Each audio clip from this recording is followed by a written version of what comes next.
jury has found the father of a Georgia school shooter guilty of multiple criminal charges, including murder and manslaughter, in a landmark case that prosecutors say highlights the responsibility of adults who enable minors to access firearms.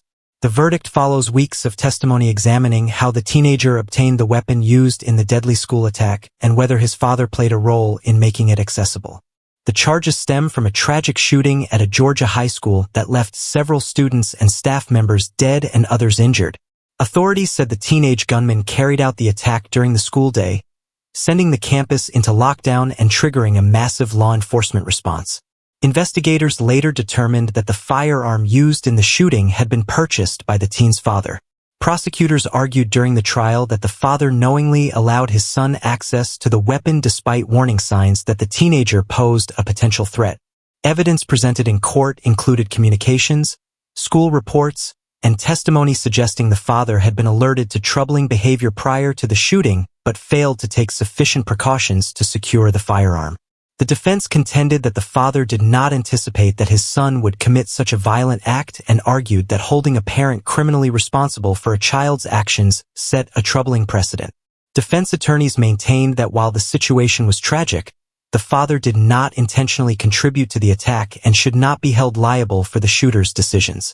Despite those arguments, jurors concluded that the father's actions met the legal threshold for criminal negligence and responsibility.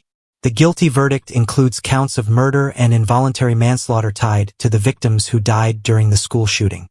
Legal analysts say the decision reflects a growing willingness by prosecutors to pursue charges against adults who fail to properly secure firearms when minors are involved.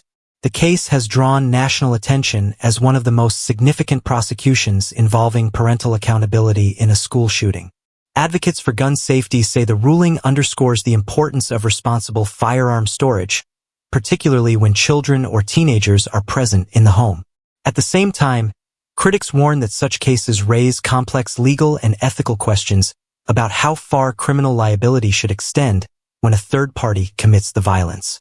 Some legal experts believe the verdict could influence future cases where investigators examine whether parents or guardians ignored warning signs or failed to secure weapons.